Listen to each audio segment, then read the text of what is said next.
Okay, so just to motivate this course a bit at the start, I think it's helpful to think about why we care so much about researching things scientifically.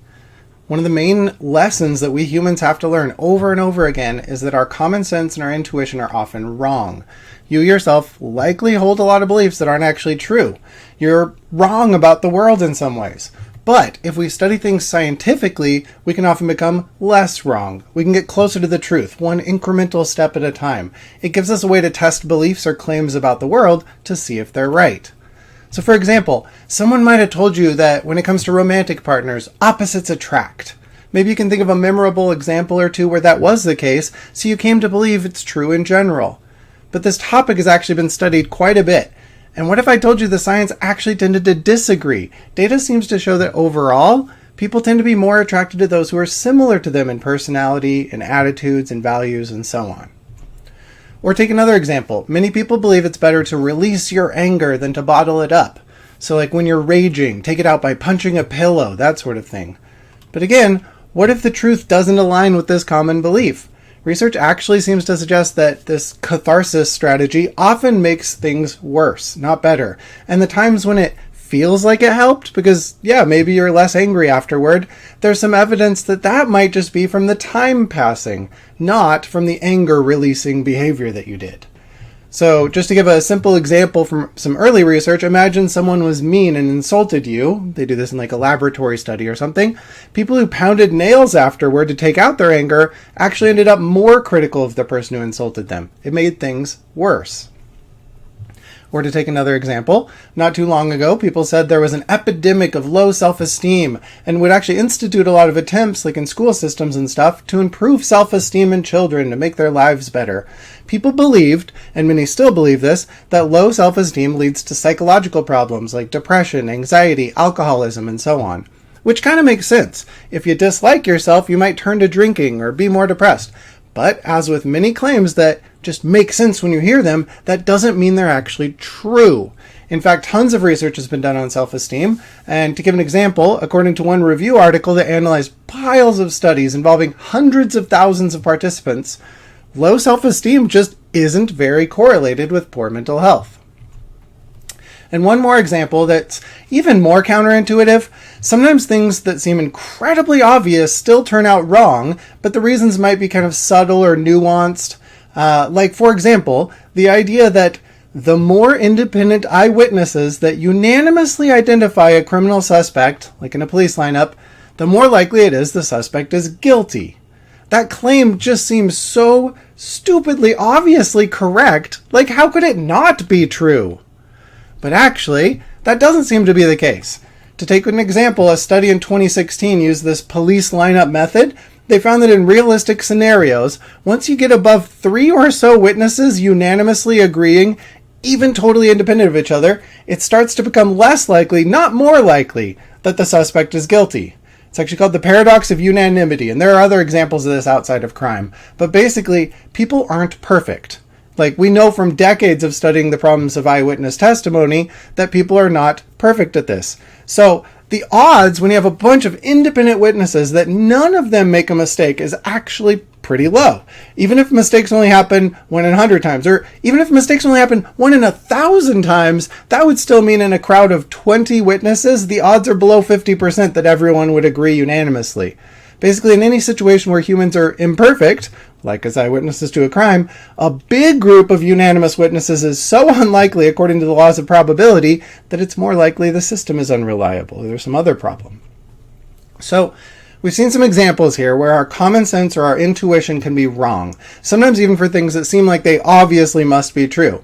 And indeed, this isn't anything new. For a long time, what was obviously true to anyone with eyes was that the Earth is flat.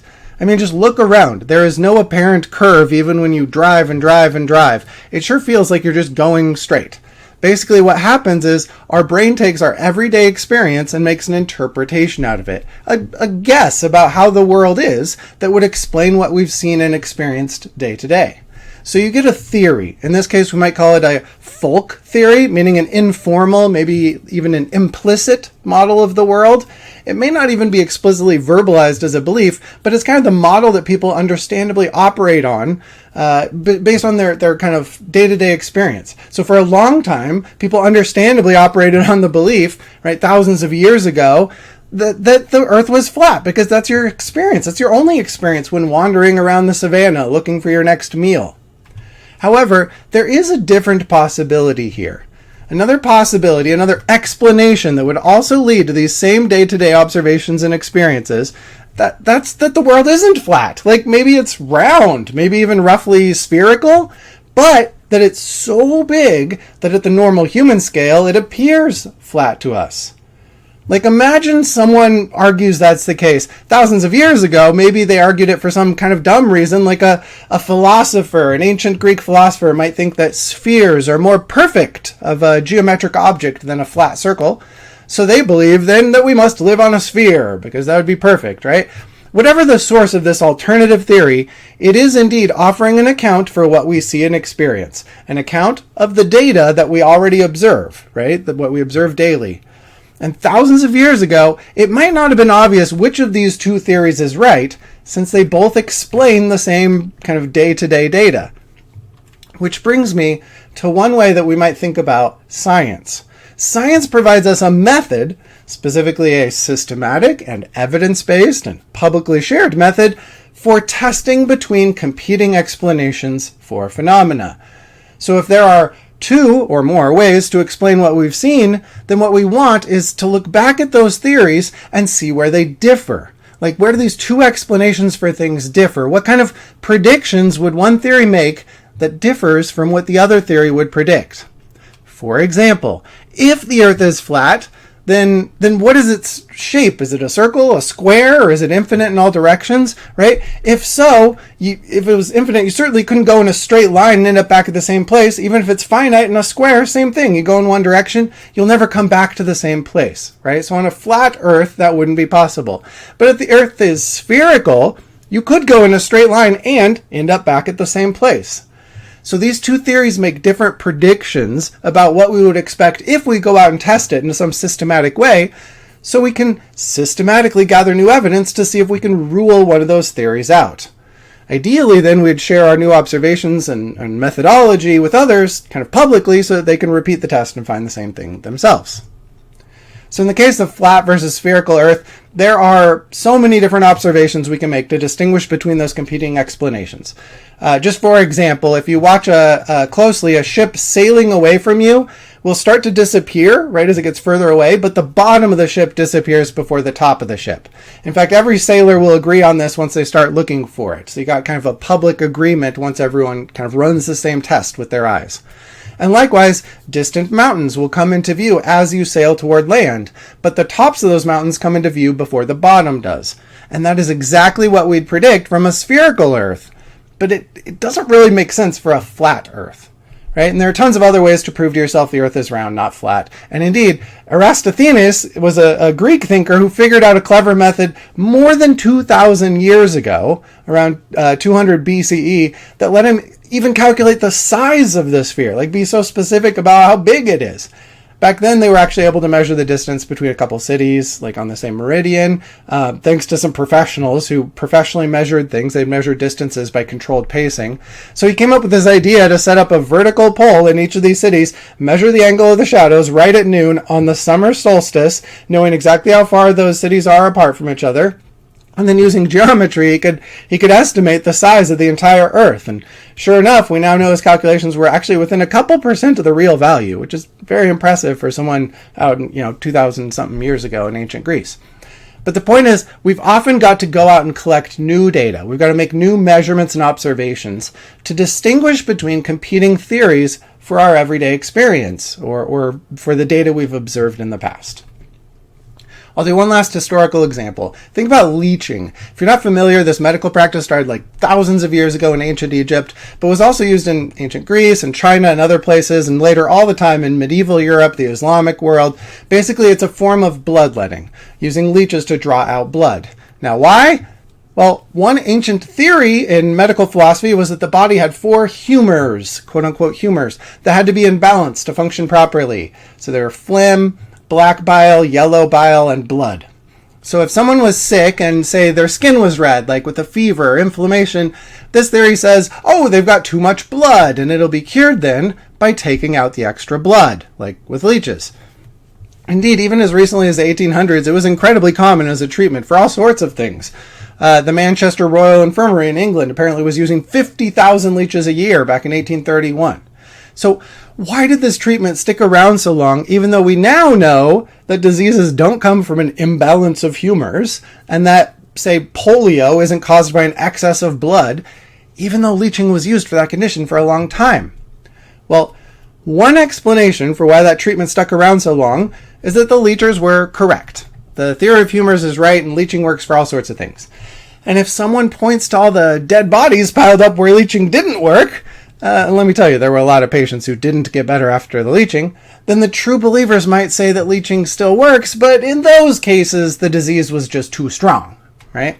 On the other hand, we might instead explain the persistence of this practice a different way. Like perhaps leeching stayed around not because it worked and rebalanced the four humors. Instead, what may have been happening is that sometimes the people who got leeched would have gotten better on their own, regardless of leeching or not. But the leeching then kind of gets credit for their improvement. Meanwhile, people would downplay or forget or explain away all the times that someone didn't get better after leeching. So in those people's minds, leeching would appear to work, even if it actually doesn't work, simply due to the limitations of our human reasoning. In this case, this problem in our reasoning that we call confirmation bias. And just so you know, confirmation bias, it's studied in cognitive psychology, it's this general tendency we all have to selectively recall or notice or interpret information in a way that confirms our pre-existing beliefs, all while we selectively ignore or forget the disconfirming evidence or the examples that go against our pre-existing beliefs. Basically, we all have a bias to latch on to anything that seems to support what we believe and to downplay or not notice all the times that our belief happened to be wrong. This bias in human cognition might explain why something like leeching stays popular, even if it doesn't actually work, doesn't actually cure people. But let's again kind of think about how we might use the scientific mindset and scientific methodology to more systematically test between those competing explanations. So for example, maybe the next 200 patients that come into my clinic with a certain disease, half of them get leeches and half of them will get no treatment. That'll be my control group. So if leeching works, the people getting leeched should turn out better. If leeching doesn't work, then the people getting leeched will turn out the same as the other group, or maybe even worse. So let's say we do that. Let's say we carry that out. And in the 100 people that we leeched, 60 got better. I'm totally making up these numbers, by the way. But in the control condition, let's say only 50 got better. So if that was our result, if that's what we found, we might be tempted based on this data to say leeching works, right? Kind of looks like it.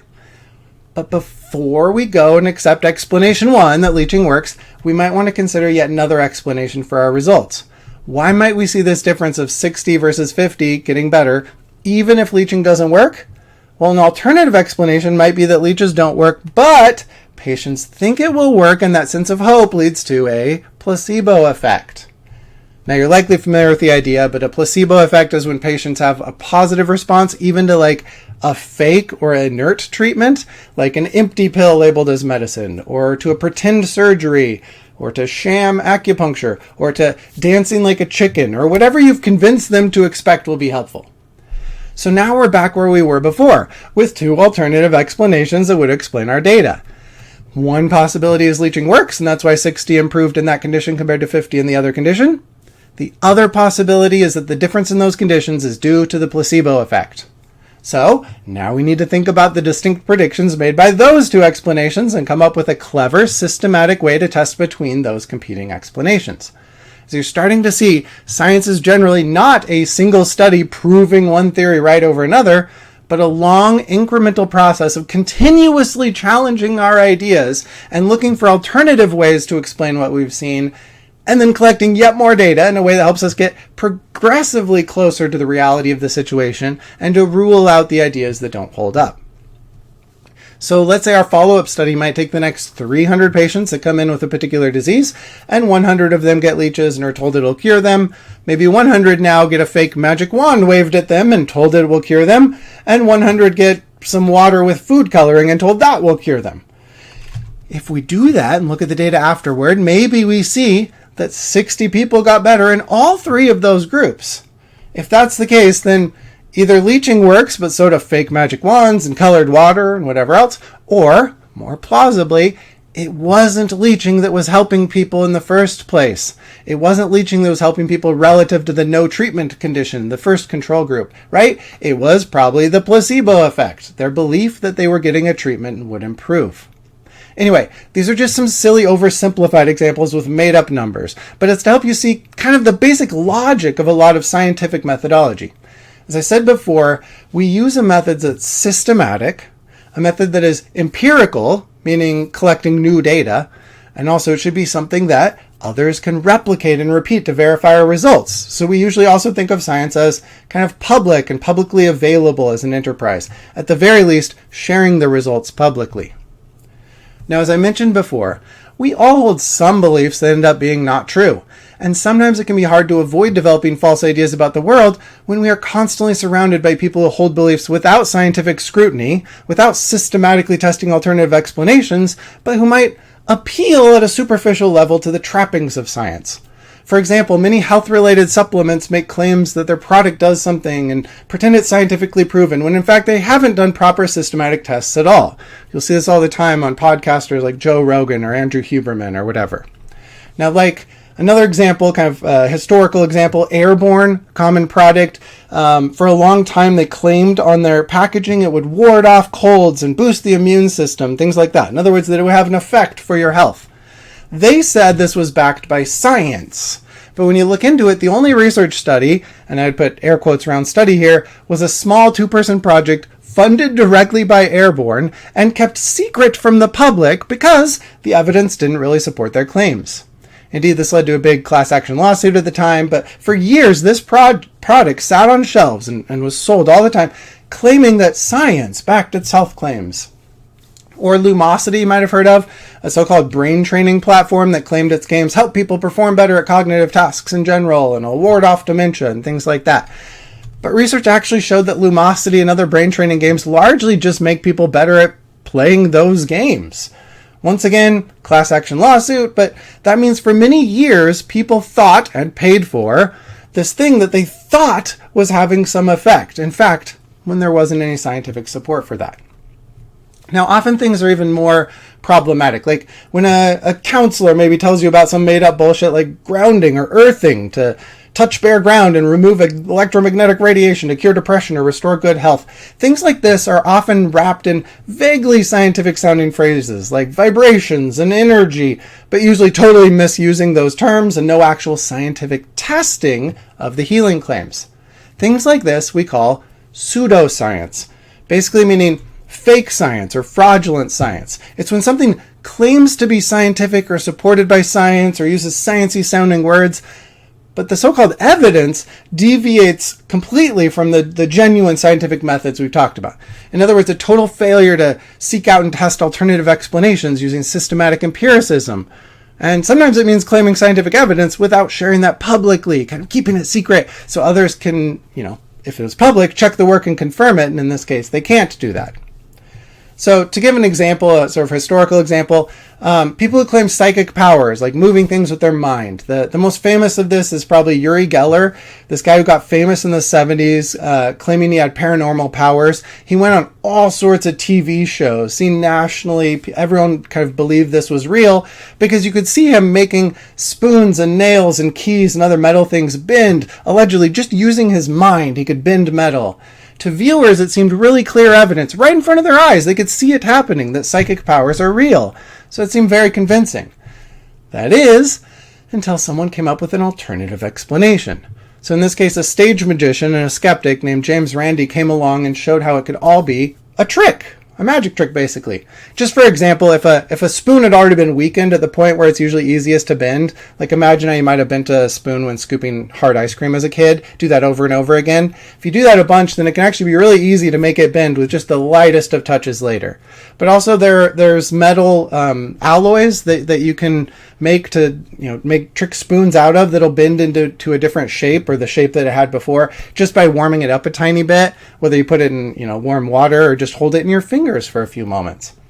Okay, so what we have here is two alternative explanations for the observed spoon bending phenomena that everyone saw on TV. Explanation 1 is psychic powers are real. Explanation 2 is it's basically a scam, a magic trick. So I'll show you this famous example. Led to a very famous episode of the Johnny Carson Tonight Show, where they put this to the test. So instead of letting Uri Geller provide his own props, like he usually did for his psychic power demonstrations, the TV show provided the props to him and then asked him to demonstrate his powers under these controlled conditions. Let's see what happened.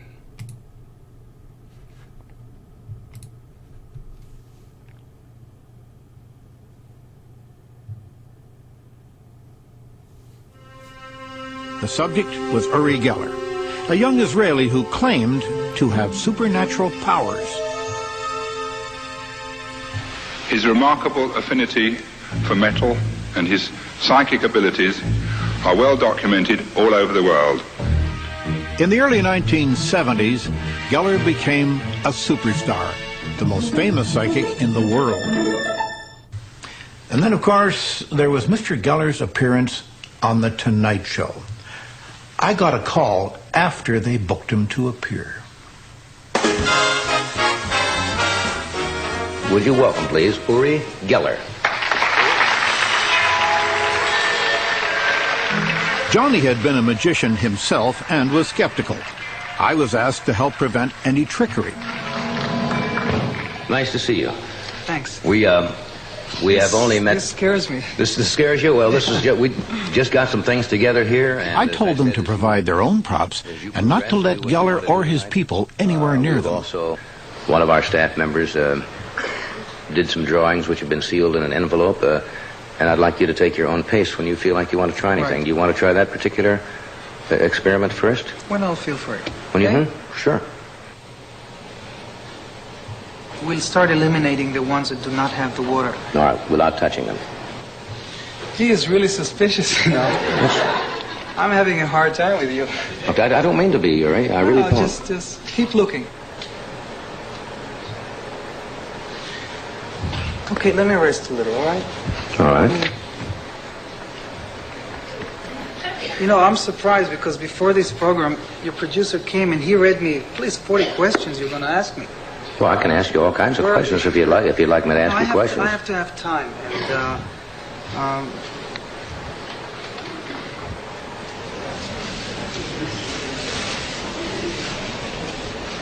Jark, we are back. Your Uri was telling me you don't feel what, strong tonight? I don't feel strong.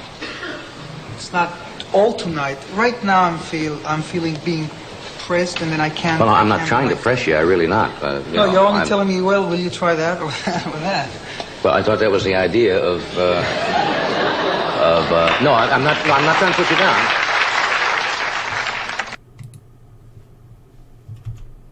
So notice what Geller did here.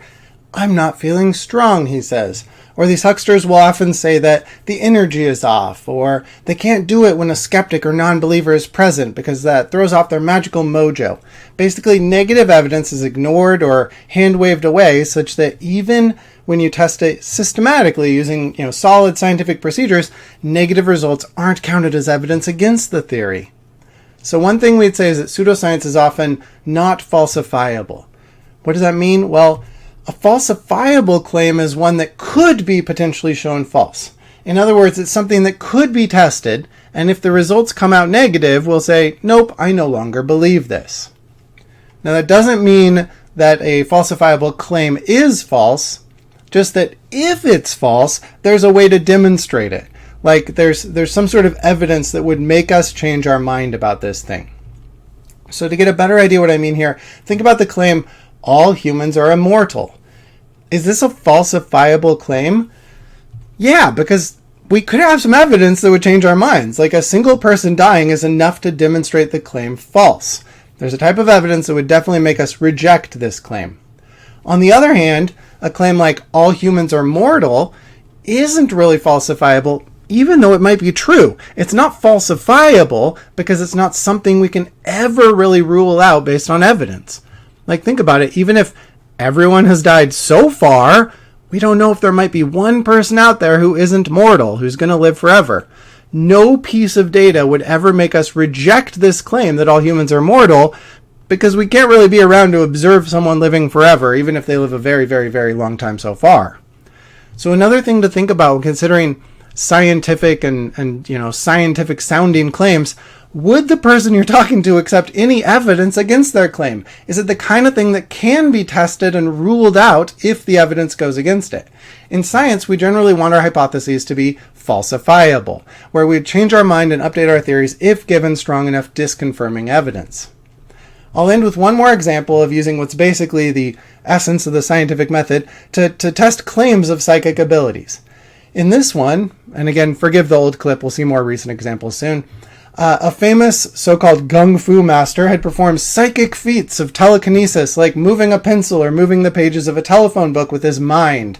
And here on this TV show, they brought him out to test it in a slightly more kind of systematically controlled circumstances, slightly more controlled way. Once again, you'll see the skeptic and magician James Randi point out how the psychic-looking phenomena might be explained by something much simpler, and he comes up with an empirical test to distinguish between the two explanations for what we've witnessed. And now, ladies and gentlemen, I want you to meet a very interesting young man. He is only 21 years old. He's from Salt Lake City, and he's the founder of the Institute of Shaolin Gung Fu, and the subject of much controversy. Welcome, James Heydrich.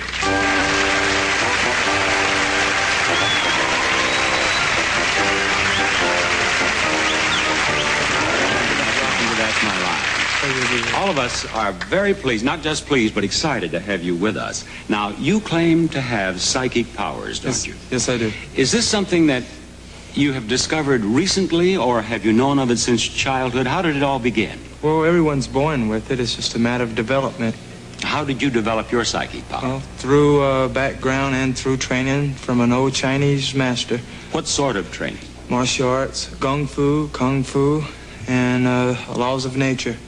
Well, what was necessary to develop the psychic power? What did this martial arts training do for you, I mean? Well, it teaches you to recognize yourself, inner and outer self, to reach the fourth level of consciousness, matching the absence of the mind to the motions of the body.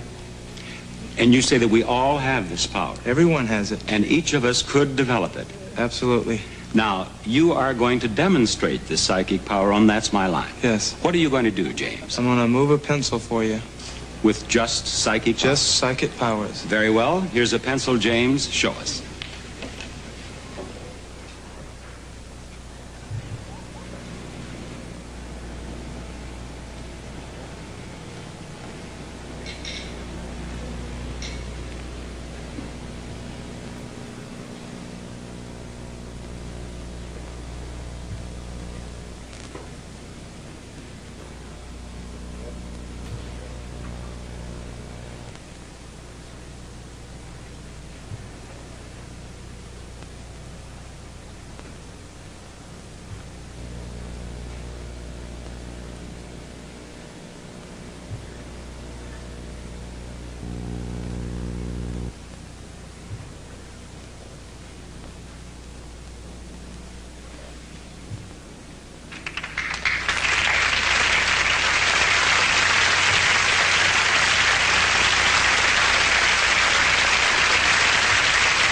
James, that pencil definitely moved. Now, is it true that you can also turn the pages of this telephone directory?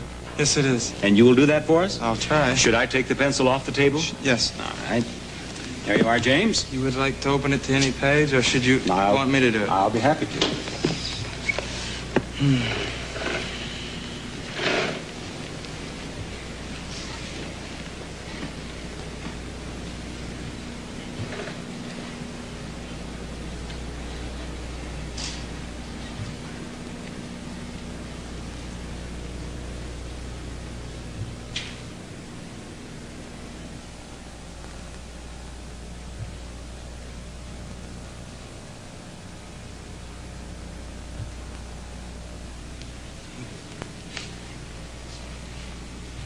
Okay, let's get it. I'll get it.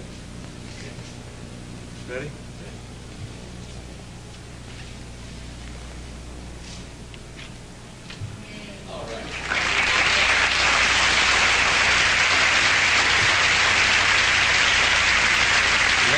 You turn the page of the telephone directory. Now, these demonstrations, you did these same demonstrations on That's Incredible. Yes, I did. And as you know, the amazing Randy maintains that you did not use psychic power, but that it was trickery. And he is prepared to pay you $10,000 if you can do it using psychic power. Later in our show, you two will meet head to head, and we will test your psychic powers to the nth degree. And I know that you at home are not going to want to miss that.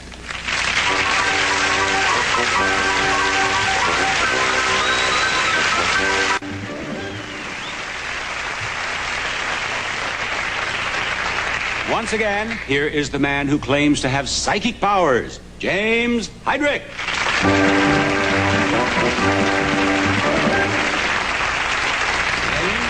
Welcome back to our stage. You did a most impressive demonstration earlier in our show.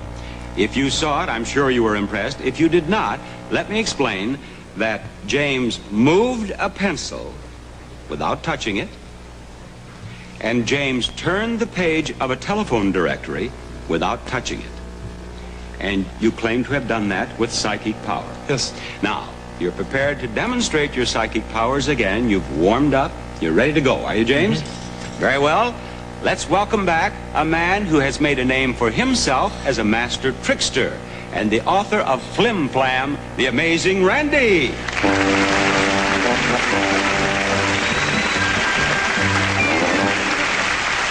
welcome back. James, Randy.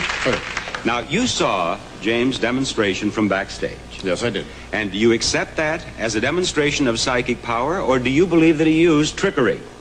I don't accept it as a demonstration of psychic power, Bob. I think that the solution is rather simple. I think that Mr. Heydrich is merely, to accomplish this effect, blowing on both the page and on the pencil. I see. Now, you originally asked him to demonstrate in two different ways his psychic power. But as I understand it, you are now prepared to waive the demonstration with the pencil. Yes, and the reason is rather simple, because the pencil reacts to even the currents of the air conditioning in this studio. It would be very difficult to try to put controls on it in such a way that normal currents of air that are present all the time would not move the pencil. For example, it moves very, very easily. All right, you're not going to ask him to do that. That's one down, one to go, James. You are prepared to pay him $10,000 if he can turn the page of the telephone directory with certain controls. That's right. You have the $10,000, do you, Randy? I do indeed. It's right here. I've carried this check now for going on 17 years, Bob. There it is, a check for $10,000 awardable to the gentleman should he be able to successfully perform the demonstration. I would like to introduce our panel of judges. And our first judge here, Dr. John Palmer, is a psychologist and professor of parapsychology at John F. Kennedy University. The seat right there, Dr. Palmer. We have Dr. Stephen Drake, astronomer and expert on stellar evolution at UCLA. And our third judge is Dr. Ronald Markman, assistant clinical professor of psychiatry at USC. Since my theory, as yet unproven, of course, is that it's accomplished simply by blowing, though rather cleverly, I must admit, done, there should be a way, a simple way, without a lot of instrumentation, to demonstrate that fact by using one very simple control. Now, let me just emphasize that this one control will not stop him from turning the page of the telephone directory. That's right. But you hope to the judge's satisfaction will demonstrate that he is doing it with his breath. That's correct. All right. Now what I have here is particles of a white plastic, which when given a good puff, good heavy puff of air, will, I think, rather conclusively show whether or not blowing is the method accomplished. Now, it will not, perhaps, in some way differentiate between genuine psychic power and actual blowing, but it certainly should be very interesting indeed to see what now occurs.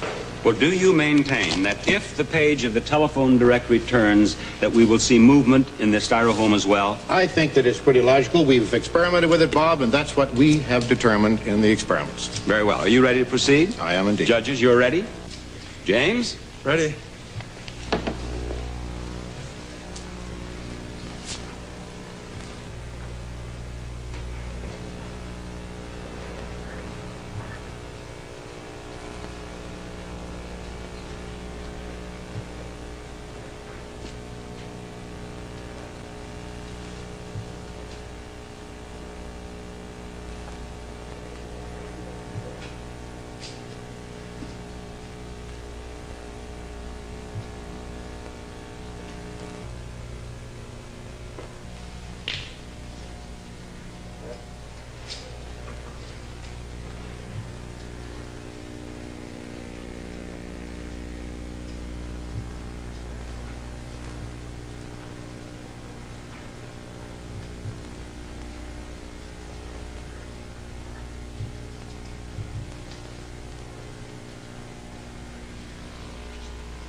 Times am I gonna have to do this?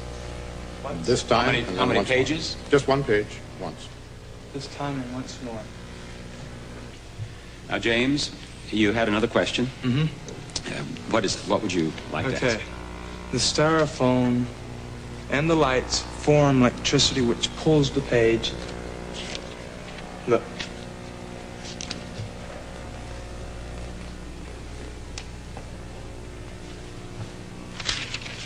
It pulls the page down instead of freeing the pages. All right. And what would you like to ask us to ask Randy to allow you to do or for me to To do? either take something else, either lighter or something that is going to keep, that isn't going to form like static electricity. You mean put something else, some other material around Something here? that is not foam.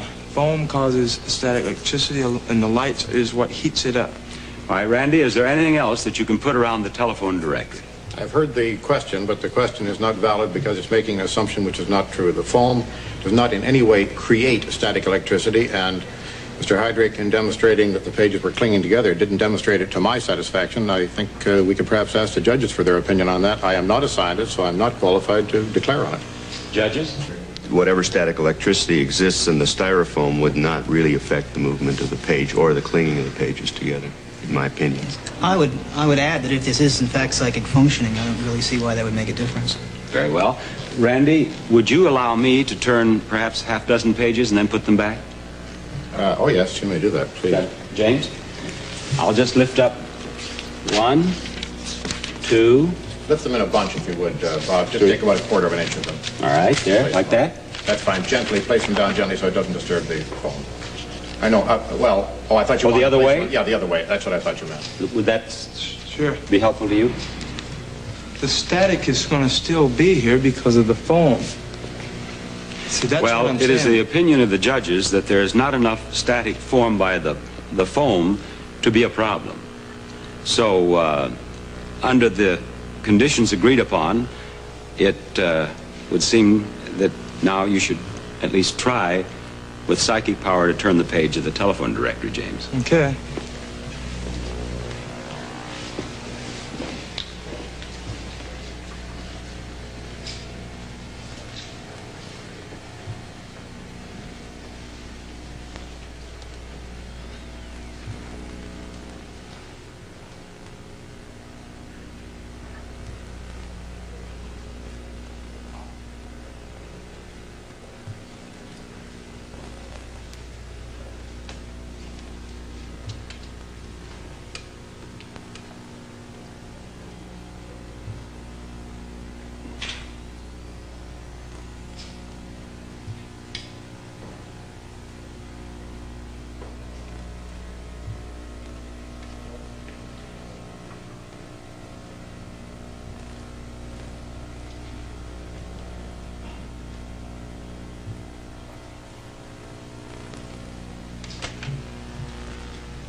It's not going to turn for you? No, it isn't. Well, have you reached the point then when at which we can declare the demonstration terminated? This isn't a magician's trick. I can't just come up, bang, bang, and it's over. I have to be to where I can work with something small and then big, you know, to build up my own self. So this is, you know, it isn't a trick. It has to be done. You know, this is just, it's power. It's mental power. The conditions agreed upon have been fulfilled. Mm-hmm. And, of course, we can't change the conditions now in midstream. So, in the opinion of our judges here, you have not seen a demonstration of psychic power, have you? Yes, that's correct. You have not. And, Randy, obviously, James has not won the $10,000 with this demonstration. So it seems. Now, you have heard what James's explanation is. Do you have any comment to make on that? Bob, the comment very briefly is that I have gone through many hundreds of these tests with many hundreds of people who claim to have psychic powers. And quite frankly, it's more or less the same story every time. When a simple, direct, very uncomplicated protocol is used and the control is applied, the psychic forces don't seem to be present, if indeed they are ever present at all. I still look for some sort of evidence of psychic powers. To date, I have not found any. Up to this very moment, I am still totally unconvinced. All right, we'll end there, but in the next video, I'm going to talk a little more about the idea I mentioned earlier in this video, that science at its core and scientific methodology involves publicly accessible and publicly shared knowledge. So I'll see you in that video.